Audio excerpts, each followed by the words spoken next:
Assalamualaikum warahmatullahi wabarakatuh. Salam semuanya.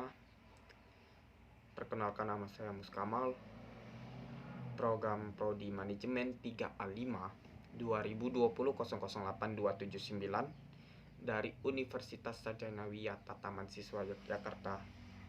Saya ingin membagikan sebuah materi atau mempresentasikan materi tentang the elements of selection and method selection. Pengertian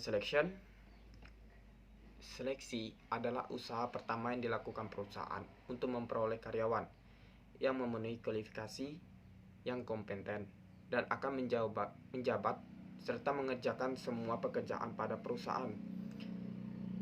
Dan menurut Henry Shimamura 2004 mengatakan bahwa seleksi atau selection itu adalah sebuah proses pemilihan dari sekelompok pelamar orang yang memenuhi kriteria seleksi untuk posisi yang tersedia berdasarkan kondisi yang ada saat ini yang dilakukan oleh perusahaan. Dan menurut Mulya Nasution 2004 part 2-3 menegaskan bahwa seleksi adalah proses untuk mengetahui tidak hanya kemampuan fisik pelamar saja, melainkan juga kemampuan berpikir, memecahkan masalah, atau psikologis seseorang calon pelamar tersebut. Yang dimana dikatakan pula bahwa untuk mengetahui kemampuan psikologis pelamar perlu diadakan seleksi dengan berbagai alat evaluasi seperti tes, wawancara pengetahuan, dan pengisian formulir lamaran. Yang nantinya hasil evaluasi ini akan dinilai dan dicocokkan dengan gambaran jabatan mereka atau dengan kebutuhan perusahaan. Jadi, seleksi ini penting banget buat perusahaan tersebut agar tidak mendapatkan sebuah karyawan yang tidak memenuhi kebutuhan perusahaan. Oleh karena itu, perusahaan banyak melakukan seleksi yang sedetail-detail mungkin agar calon pegawai yang memiliki kemampuan yang luar biasa itu terlihat.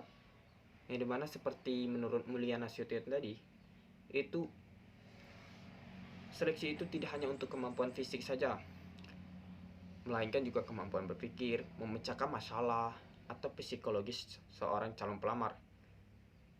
Yang dimana psikologis itu dievaluasi dengan beberapa tes. Yang pertama, wawancara, pengetahuan, dan pengisian formulir lamaran, dan melakukan tes juga tersebut. Oleh karena itu, diperlukan kemampuan dan organisasi seleksi yang baik dan bagus agar bisa mendapatkan sebuah karyawan yang bagus pula.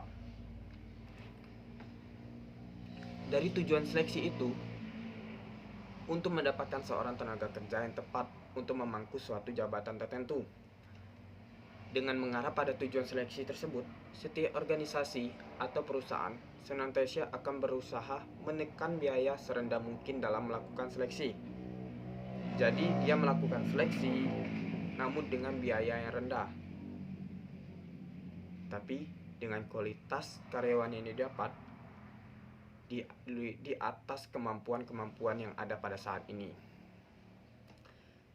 Pada seleksi itu memiliki sasaran. Yang pertama ada efisiensi, yang kedua ada ekuitas. Yang pertama itu efisiensi. Seleksi ini menentukan siapa yang akan bergabung dengan organisasi. Orang-orang yang baru diangkat akan menghabiskan bertahun-tahun bersama perusahaan. Dan apakah mereka menjadi sumber dari organisasi akan tergantung pada kinerja, fleksibilitas seiring perjalanan waktu, inovasi, dan calon untuk penugasan kerja lebih lanjut selama masa karir mereka. Yang kedua ada ekuitas. Aktivitas seleksi merupakan sinyal yang paling jelas dan paling penting tentang komitmen organisasi terhadap keadilan dan kebutuhan hukum. Kriteria seleksi. Yang pertama, manajer perlu memutuskan kriteria seleksi untuk mengevaluasi pelamar-pelamar untuk posisi yang lowong atau posisi yang sedang dibutuhkan. Kriteria seleksi adalah karakteristik yang berasal dari deskripsi pekerjaan dan spesifikasi pekerjaan. Kriteria seleksi biasanya dapat dirangkum dalam beberapa kategori. Yang pertama ada pendidikan, pengalaman kerja, kondisi fisik, dan karakteristik kepribadian. Pada dasarnya, kriteria seleksi haruslah mendaftarkan karakteristik karyawan yang akan berprestasi cemerlang di posisi yang bakal didudukinya. Yang kedua itu ada sebelum organisasi memutuskan karakteristik yang bakal dicobakan dalam seleksi, organisasi memiliki kriteria teknik seleksi yang telah ditentukan. Dalam proses seleksi, karyawan itu perlu mempertimbangkan nilai validitas, keandalan, biaya, dan kemudahan pelaksanaan. Hal ini untuk menunjang jalannya proses seleksi dan dapat sebuah proses seleksi yang efektif. Prinsip proses seleksi. Yang pertama, proses pengambilan keputusan pengangkatan yang berjalan dengan baik sangat tergantung pada dua prinsip dasar proses seleksi. Prinsip pertama yaitu perilaku di masa lalu, merupakan prediktor terbaik atas perilaku di masa yang akan datang. Pengetahuan tentang apa yang telah dikerjakan oleh seseorang di masa yang silam merupakan indikator terbaik daripada kemungkinan yang dilakukan di masa yang akan datang. Jadi pengalaman seseorang itu sangat dibutuhkan, sangat dipertimbangkan dalam proses seleksi, karena pengalaman kerja itu bisa membuat perusahaan yang sedang melakukan seleksi menjadi lebih baik. Maksudnya itu dia bisa melihat pengalaman kerjanya, yaitu pengalaman kerjanya baik atau tidak, banyak melakukan kesalahan atau memiliki etika yang baik, etika yang buruk. Itu bisa terlihat pada saat tes wawancara tersebut. Pada prinsip kedua adalah organisasi harus menghimpun data yang handal sebanyak mungkin atau sahih sepanjang masih layak secara ekonomis, dan setelah itu memanfaatkannya data tadi untuk menyeleksi pelamar kerja. Elemen dasar proses seleksi.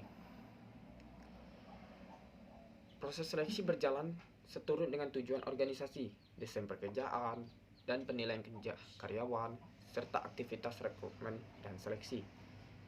Elemen yang pertama dalam aktivitas seleksi yaitu penentuan tujuan organisasi yang harus tercangkup dalam kebijakan pengangkatan umum organisasi. Yang kedua yaitu merancang pekerjaan dengan menentukan kewajiban dan tanggung jawab yang akan dituntut setiap pekerjaan. Yang ketiga, mencangkup pengukuran kesuksesan pekerjaan. Yang keempat, spesifikasi pekerjaan berasal dari analisis pekerjaan yang menutup karakter. Yang terakhir, penyusunan kebijakan harus menentukan panduan wawancara, tes, atau teknik seleksi lainnya yang akan digunakan dalam proses seleksi. Elemen dasar teknik seleksi. Yang pertama itu instrumen apa yang tersedia untuk menentukan apakah pelamar memiliki sifat, karakteristik, dan keahlian yang dibutuhkan, seperti spesifikasi pekerjaan, sifat keahlian, dan kualitas. Yang kedua ada apa yang berhubungan dengan kinerja yang berhasil, seperti kriteria keberhasilan pekerjaan mereka. Yang ketiga, apa yang membedakan kinerja keberhasilan dengan yang gagal, dan bagaimana keberhasilan itu diukur.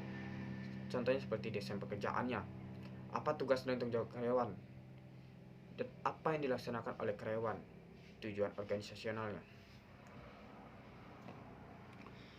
Faktor yang mempengaruhi proses seleksi itu memiliki 5 pertimbangan. Pertimbangan pertama, konsekuensi yang salah haruslah diperhitungkan. Ini maksudnya hal-hal yang memengaruhi seperti panjangnya periode pelatihan dan yang diinvestasikan kepada karyawan yang baru. Jadi itu harus memperhatikan panjangnya periode pelatihan dan yang diinvestasikan kepada karyawan baru tersebut agar tidak terjadinya kesalahan-kesalahan. Yang kedua, kebijakan perusahaan dan sikap manajemen puncak. Ini maksudnya kebijakan yang akan dikeluarkan tersebut oleh manajemen puncak itu apakah dapat menghambat proses seleksi atau tidak. Jadi itu harus jelas. Maksudnya kebijakan itu bisa menghambat proses seleksi atau tidak. Yang ketiga, pertimbangan ketiga menyangkut waktu yang tersedia untuk mengambil keputusan seleksi. Ini waktunya itu harus jelas agar seleksi berjalan dengan lancar. Yang keempat itu adalah pendekatan seleksi yang berbeda, umumnya digunakan untuk mengisi posisi-posisi di jenjang yang berbeda di dalam organisasi. Yang kelima, pertimbangan terakhir adalah sektor ekonomi di mana individu akan dikaryakan swasta, pemerintahan, dan organisasi nirlaba dapat mempengaruhi proses seleksi tersebut. Proses dan tahapan seleksi. Yang pertama, proses seleksi adalah langkah-langkah yang harus dilalui oleh para pelamar sampai akhirnya memperoleh keputusan ia diterima atau ditolak sebagai karyawan baru. Proses itu berbeda-beda pada setiap perusahaan. Proses tersebut pada umumnya itu meliputi evaluasi persyaratan, testing, wawancara, ujian fisik. Dalam proses tersebut ada dua konsep penting yang harus diperhatikan untuk peralatan seleksi ini. Yang pertama, reliabilitas dan validitas. Pada validitas, ini menunjukkan bahwa seberapa besar derajat skor tes berkorelasi dengan skor yang diperoleh dari tes lain yang sudah mantap. Bila disajikan pada saat yang sama, atau dibandingkan dengan kriteria lain yang valid yang diperoleh pada saat yang sama. Dan pada reliabilitas, itu adalah konsistensi suatu pengukuran kinerja, tingkatan di mana pengukuran kinerja bebas dari kesalahan. Beberapa instrumen yang dapat digunakan dalam seleksi. Yang pertama adalah surat-surat rekomendasi. Yang kedua, format atau surat lamaran. Yang ketiga, tes kemampuan. Yang keempat, tes potensi akademik, ability test. Yang kelima, ada tes kepribadian, personality test. Yang keenam, ada tes psikologi. Yang ketujuh, ada wawancara. Yang pertama tadi ada surat-surat rekomendasi. Pada umumnya surat-surat rekomendasi tidak berkaitan dengan kinerja pekerjaan karena semuanya mengandung pujian positif. Yang kedua itu ada format atau surat lamaran. Pada tahap ini perlu format baku formulir lamaran untuk mempermudah penyeleksi mendapatkan informasi atau data yang lengkap dari calon karyawan tersebut. Yang ketiga jadi ada tes kemampuan. Pada tahap ini dilakukan penilaian terhadap para pelamar dengan syarat-syarat yang telah ditetapkan. Yang keempat ada tes potensi akademik atau ability test. Ini mengukur sebuah kemampuan pelamar, mulai dari kemampuan verbal, kemampuan kualitatif, sampai pada kecepatan persepsi. Yang kelima ada tes kepribadian atau personality test. Itu menaksir sifat-sifat, karakteristik pekerjaan yang cenderung konsisten dan bertahan lama. Tes psikologi. Para pengusaha korporatif, pengusaha retail, perdagangan eceran, perbankan, dan perusahaan jasa lainnya itu sudah sejak lama menggunakan tes psikologi. Tes ini dilakukan di atas kertas dan pensil untuk membuang para pelamar yang tak berguna dan dianggap seiring mencuri dalam pekerjaan. Namun, pada saat ini banyak tes psikologi yang dirancang untuk menganalisis apakah para pelamar mempunyai etika kerja yang baik, dapat dimotivasi, atau sebaliknya dapat dikalahkan oleh tantangan-tantangan pekerjaan. Yang terakhir ada wawancara, yang dimana wawancara ini memiliki pengertian sebagai suatu pertemuan dari individu yang berhadapan satu sama lainnya. Wawancara mempunyai tujuan yang khusus dan diselenggarakan dengan kesadaran untuk itu. Suatu wawancara baru terjadi apabila memenuhi syarat-syarat sebagai berikut. Yang pertama, yaitu mengharuskan adanya pertemuan pribadi secara tatap muka. Yang kedua, mengandung suatu sifat formal, diadakan dengan suatu tujuan tertentu. Persiapan wawancara. Keharusan melakukan persiapan terlebih dahulu merupakan hal yang mutlak. Persiapan wawancara ini itu memiliki langkah-langkah yang perlu dilakukan, seperti 1. Penentuan tujuan wawancara diadakannya. Setiap wawancara pertama-tama harus mempersiapkan dirinya sendiri terlebih dahulu untuk dapat memenuhi kriteria sebagai pewawancara yang baik. Apabila wawancara dilakukan dalam rangka seleksi, pengenalan terhadap organisasi perusahaan secara umum, kondisi kerja, dan spesialisasi jabatan harus sudah dilakukan dalam rangka persiapan ini. Yang ketiga itu ada apabila langkah di atas telah dilaksanakan, pewawancara mulai menentukan secara terinci tujuan yang ingin dicapai.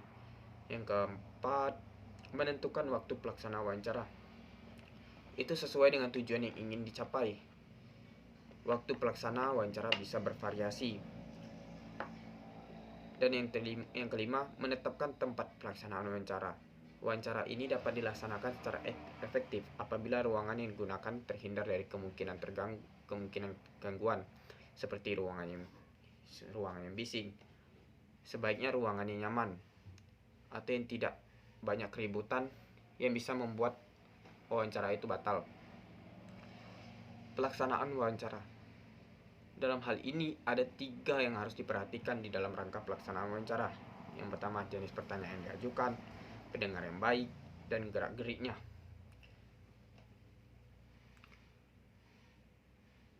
Wawancara dengan supervisor. Tanggung jawab terakhir untuk keberhasilan pekerja yang baru diterima terletak pada supervisor yang sering dapat mengevaluasi kemampuan teknis para pelamar dan dapat menjawab pertanyaan yang berkaitan dengan pekerjaan khusus pelamar dengan tepat. Yang kedua, ada evaluasi medis atau kesehatan. Proses seleksi termasuk pula evaluasi medis pelamar sebelum keputusan memperkerjakan karyawan yang dibuat. Normalnya, evaluasi tersebut terdiri atas checklist kesehatan yang meminta pelamar menunjukkan informasi kesehatan dan kecelakaannya. Angket kadang-kadang ditambah dengan pemeriksaan fisik oleh perawat atau dokter perusahaan. Yang ketiga, ada peninjauan pekerjaan yang realistis. Peninjauan pekerjaan yang realistis menambah wawancara pengawas atau supervisor. Peninjauan pekerjaan yang realistis artinya menunjukkan pekerjaan kepada para pegawai dan format pekerjaan sebelum keputusan penerimaan dibuat. Hal ini menunjukkan kepada calon karyawan jenis pekerjaan, peralatan, dan kondisi-kondisi kerja yang dilibatkan. Dan ada juga assessment center. Assessment center adalah cara penilaian para karyawan dengan menggunakan tempat tertentu untuk menguji pelamar dalam suatu simulasi atas tugas-tugas yang diminta. Para penyedia menilai kinerja pada simulasi ini dan membuat kesimpulan menangani kemampuan dan keterampilan masing-masing pelamar pada area tertentu, seperti perorganisasian, perencanaan, pembuatan keputusan, dan kepemimpinan. Dan selanjutnya ada drug test. Tes ini secara khusus meminta para pelamar untuk menjalani analisis air seni sebagai pokok dari prosedur seleksi rutin. Pelamar yang mempunyai hasil positif akan dihapus dari pertimbangan pemilihan selanjutnya. Maksud utama dari tes ini adalah untuk menghindari pengangkatan karyawan yang mungkin membuat masalah. Selanjutnya ada keputusan penerimaan. Terlepas dari apakah supervisor atau departemen SDM membuat keputusan penerimaan, itu menandakan akhir proses seleksi dengan beranggapan bahwa kandidat menerima tawaran kerja. Proses penerimaan kerja yang menyangkut lebih dari sekedar menyampaikan tawaran. Untuk memelihara hubungan publik yang baik, departemen SDM harus memberitahu pelamar yang tidak terpilih. Sistem seleksi yang efektif.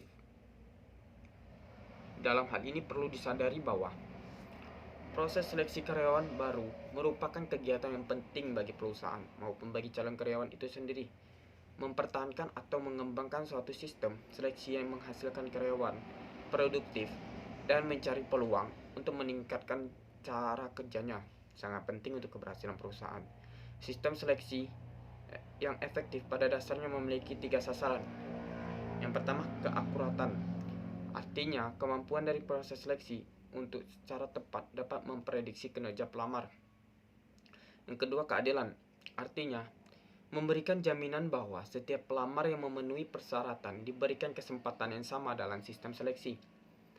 Yang ketiga, keyakinan.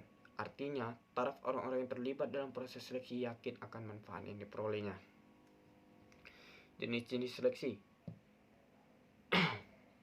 Yang pertama ada seleksi administrasi, yaitu seleksi berupa surat-surat yang dimiliki pelamar untuk menentukan apakah sudah sesuai dengan persyaratan yang diminta organisasi perusahaan. Yang kedua, seleksi secara tertulis, yang dimana seleksi ini terdiri dari tes kecerdasan, kepribadian, tes bakat, tes minat, dan tes prestasi. Yang ketiga ada seleksi tidak tertulis, yang terdiri dari tes wawancara, praktek kesehatan, dan medis. Peranan rekrutmen dan seleksi. Rekrutmen dan seleksi termasuk fungsi-fungsi MSDM yang mempunyai peranan strategis dalam mempersiapkan dan menyediakan sumber daya manusia yang sesuai dengan kebutuhan pekerjaan sebagaimana yang ditetapkan dalam analisis pekerjaan, khususnya deskripsi dan spesifikasi. Kedua kegiatan tersebut didahului oleh kegiatan analisis pekerjaan dan perencanaan sumber daya manusia.